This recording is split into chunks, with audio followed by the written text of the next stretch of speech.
Hello, my name's Alan. I recently did a walk across the Pyrenees, the GR10, from the Atlantic to the Mediterranean, 950 kilometres. And on that trip I was backpacking and wild camping, and I took my Plexamid ZPacks tent with me. And I thought I'd do a short review to let you know my thoughts on it, what I found with it.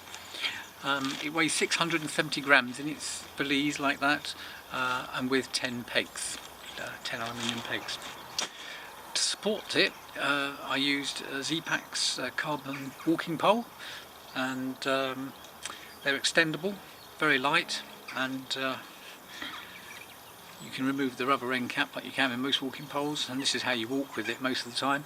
But when you're pitching and when you're storing it, it's best to have the rubber cap on the end, because then it doesn't sink into the ground and it doesn't hurt anybody or anything. So that's what I use for pitching it. So I'm not going to go through the detail of pitching, you can see lots of videos for that. I'm just going to give you my thoughts on it and the experience I had of using it. You can see here I've got Tyvek, which is a papery kind of plastic material they use for insulating houses, and it's great as a footprint for tents. You can buy it on roll, or you can buy it in sheets from eBay, and it costs you about £5 or £6 usually.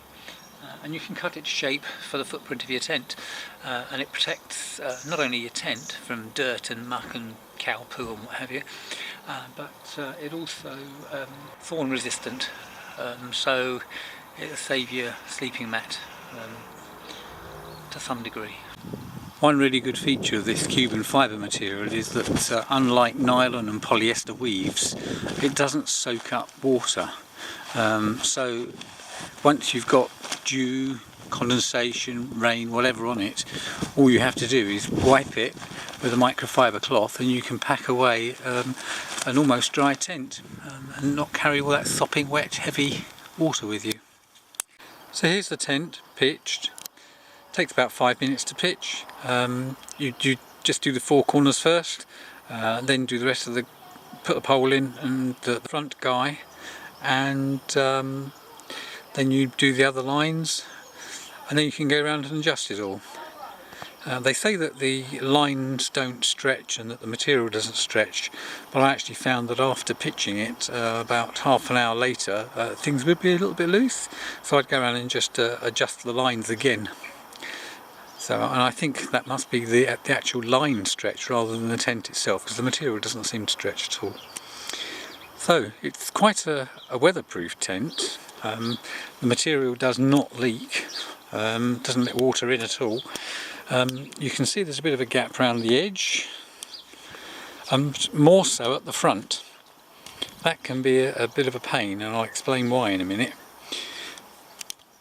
So there it is. The pole inside, just a single pole, is supporting the middle of the tent, and you have a small carbon arrangement inside of here of little carbon poles, which provides that little square area to give you a wider bit of headroom. It's quite high, it's about 4'6" high, but you can adjust the height a little bit if you want to lower the edges down in a wind or something, to bring it close to the ground. You can never get the front to the ground though, that's always raised. I did have some strong winds one night. I pitched the tent at on a col that was about 2,000 metres up, and there was a slight breeze coming from the back. I pitched it so the wind was coming from the back, which is the way you should always pitch these tents. But the wind turned in the night, and I ended up with strong gusting winds coming from the front, about 40 miles per hour wind, and it was getting underneath here and lifting up and blowing these out, and it didn't do the material a lot of good. You can see it got a bit rucked around here, and I had to replace some of the tape afterwards. It was flapping like nobody's business, and I thought I was going to get blown away, but the tent held up and it's continued to be waterproof, so no serious damage, just a little bit of wear you can see on the material where it had been flapping around quite a lot. So we'll open up and go inside. It's got this catch for getting in and out, At first it seems a bit flimsy, but it's lasted on my trip 7 weeks, and I've used it before that as well. It seems to be pretty strong, that titanium clip, so no worries there. And it takes a little while to get used to this mechanism, but it does work. One thing about this is because it's not actually a zip, wind can actually get in here and blow this open. So again, that's not totally ideal. You can open up both sides, or one side, or either side, and the good thing about this tent is that it's symmetrical, both sides, so you can sleep with your head whichever end you want, and I do like that, because sometimes you can find you're on an angle and you can only pitch it one way because of the wind direction, and so you want your head at the highest point if you've got a slight incline, so it's nice to have the choice to be sleeping either direction. Right, and you've got this bug mesh here, which keeps out everything, and it's all around the outside edge of the tent, between the ground sheet and the tent itself. It's a single skin. It doesn't breathe as such, except around that gauze area around the outside. So that means that because you've only got the single layer, you can get condensation, and the condensation will build up on the inside of the sheet, but you get that on the fly sheets on double skin tents anyway, so the condensation is there. But of course on this, potentially, it could, it gets wet and it can run down the sides. I didn't find it actually dripped on me at all, so that wasn't a problem, but I'll show you where it was a bit of a problem. I'm just going to turn you off a minute. So I've undone the mesh. I'm going to get inside. There's plenty of room in this tent. It's good size and good headroom. I'm only 5'9", but I got tons of headroom in here. It's fantastic for that.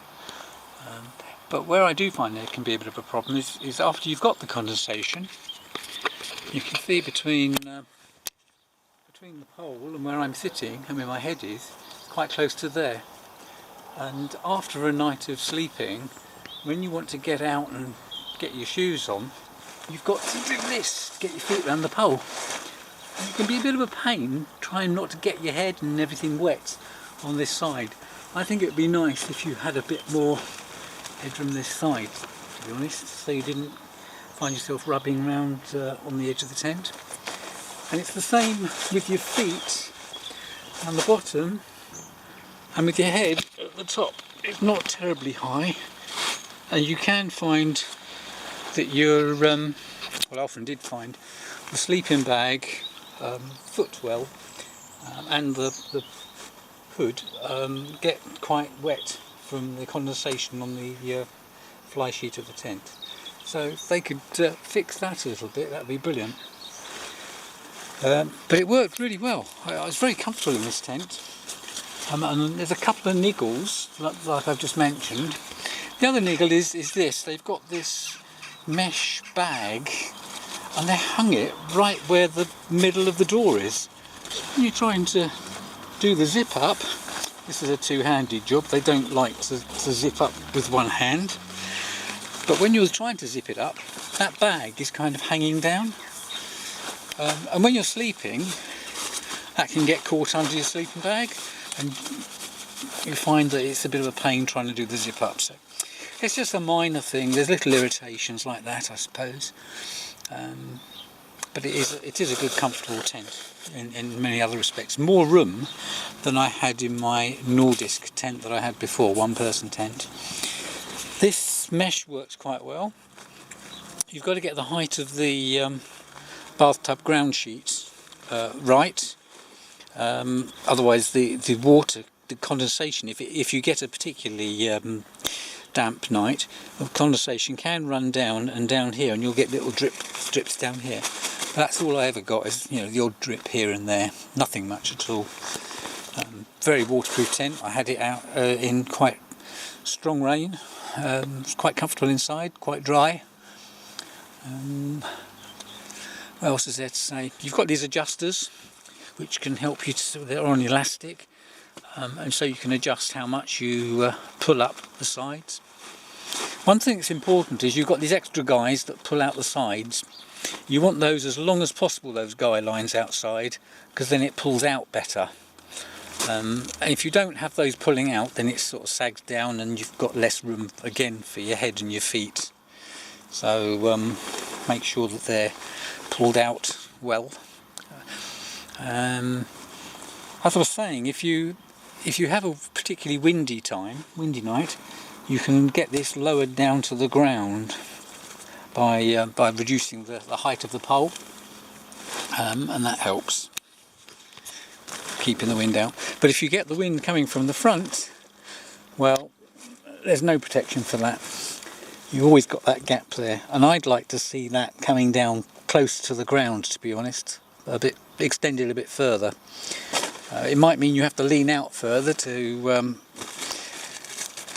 do up or undo the clip, but that's worth paying that price, because if you do get wind at the front, it's just a pain, and you can't always predict whether the wind is going to turn round in the night. You can't always get a forecast, so it can be a bit of a problem. But it is easy to do up, plenty of room. I kept my rucksack in the vestibule and my boots in the vestibule, plenty of room there. And with the Tyvek footprint, I found that when I wanted to put my shoes on, I could put my feet around with my socks on, and my socks would be dry while I'm putting my boots on. So it's just nice to have that little bit of sheet there as well. It's another little benefit of having it. That's probably about all I can tell you about this tent. It's interesting that this tent design is more been a tarp and a tent, a standard sort of tent. If you like tarps, you'll probably be quite happy with this, quite comfortable. If you like a tent and you like to be totally enclosed all the way round, you might find this a bit breezy. If you've got cold wind, it can blow through underneath and be quite chilly inside. When you've got a double skin tent, it's that much warmer inside the inner tent. Okay, that's probably about the main features and the main aspects. Oh, one other thing is when you're pitching, you have a lot of strain on this front guy line. That has the most strain. Around the back, you have a central guy, and you have these other guys as well as the side guys. So there's quite a lot pulling the tent that way. At the front, you've only got those two side guys and that one, so there can be quite a lot of pull down on that. So I've actually got a bigger peg in there than I have around the sides. They're only small pegs. I've just used these are ZPacks pegs I bought actually. I think they're like 6-inch ones, quite small, very light. But this one, which I'll pull out, the tent will fall over probably, and as you can see it's a much bigger one. Didn't fall over. Right, so that's as much as I think I can tell you about the Plexamid. It's a very good tent, very pleased with it, and I'll continue to use it. But if I want a bit more warmth, I might take a double skin one.